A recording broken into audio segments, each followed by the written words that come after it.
የገበያ አክራሪነት የሚባለው ቅድም እንዳልኩት የመንግስት ዝቅተኛ ሚና የሚጠይቅ አስተሳሰብ ነው። መንግስት ሚና ሊኖረው አይገባም፣ ኢኮኖሚ ውስጥ ከኢኮኖሚ እጁን ማንሳት አለበት የሚባል አስተሳሰብ ነው። ይሄ በጣም አደገኛ አስተሳሰብ ነው።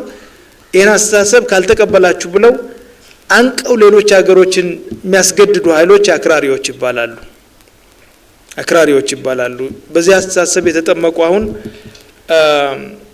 ለምሳሌ ዩኒቨርሲቲዎች አሉ በዚህ ደረጃ የሚያምኑ ሌላ ስራ የሌላቸው ይሄን አስተሳሰብ ይዘው ይሄን አስተሳሰብ የሚገፉ በብቸኝነት ይሄ ነው መሆን ያለበት ብለው የሚገፉ ዩኒቨርሲቲዎች አሉ። ይሄን አክራሪነት የሚገፉ ሚዲያዎች አሉ። ይሄን አክራሪነት የሚገፉ መንግስታት አሉ። ሁሉም አውሮፓ አሜሪካ ያለ በሙሉ በዚህ አክራሪነት ያምናል ማለት አይደለም። ነገር ግን አሉ ተቋማት እኛ ማክረር ነው የምንፈልገው የግሉ ሴክተር ገደብ በሌለው ሁኔታ ይንቀሳቀስ ቁጥጥር የሌለበት እንቅስቃሴ ይኖር ብለው የሚያስቡ አክራሪዎች አሉ።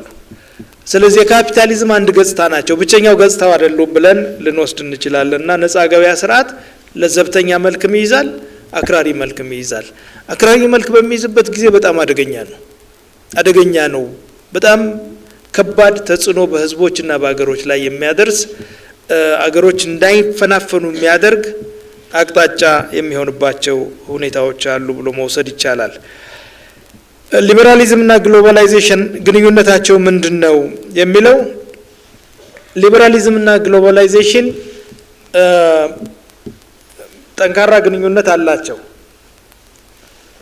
ግሎባላይዜሽን በካፒታሊስት ስርዓት ማዕቀፍ የመጣ ዓለምን በከፍተኛ የዘመናዊ አውታሮች የማስተሳሰር በኢኮኖሚ የማስተሳሰር ገጽታ ያለው ነገር ነው ግሎባላይዜሽን የሚባለው። ግሎባላይዜሽን ባህሪያቶች አሉት። ዓለም በጣም በቅርብ የተሳሰረች በኢኮኖሚ ገመዶች በጥብቅ የተሳሰረች የሆነችበት ሁኔታ ነው ግሎባላይዜሽን የሚባለው። በዚህ ውስጥ ከትራንስፖርት አኳያ አብዮት መጥቷል። ከትራንስፖርት አኳያ የመጣው አብዮት በትልቁ ሸቀጦች ከአንድ ቦታ ወደ ሌላ ቦታ በከፍተኛ ፍጥነት የሚዘዋወሩበት ሁኔታ የፈጠረ ሂደት ነው ግሎባላይዜሽን። በተለይ ይሄ አሁን በየደጃችን የምናየው ኮንቴነር የሚባለው ነገር ከመጣ በኋላ በኮንቴነር እቃ ማጓጓዝ ከመጣ በኋላ በጣም ብዙ ነገር ነው የተቃለለው። ፓክ አድርገህ በአንድ ጊዜ መርከብ ላይ ጭነህ በአጭር ጊዜ ከቻይና አሜሪካ፣ አውሮፓ፣ ከአፍሪካ ቻይና፣ አሜሪካ ኤኒዌር በአጭር ጊዜ የምትልክበት። ስለዚህ የማምረት አቅምን በጣም የተጠላለፈና ኮምፕሌክስ ያደረገበት ሁኔታ ነው የተፈጠረው። አንደኛው ገጽታው ይሄ ነው ከማምረት አኳያ። ሁለተኛ ከማምረት አኳያ በጣም ሰፊ የኢንፎርሜሽን ኔትወርክ በአጭር ጊዜ አንድ ኢንፎርሜሽን ቅጽበታዊ በሆነ መንገድ ከአንድ ቦታ ወደ ሌላ የሚደርስበትን ሁኔታ የፈጠረ ነው። አሁን የምንጠቀምበትን ቴክኖሎጂ ማየት ይቻላል።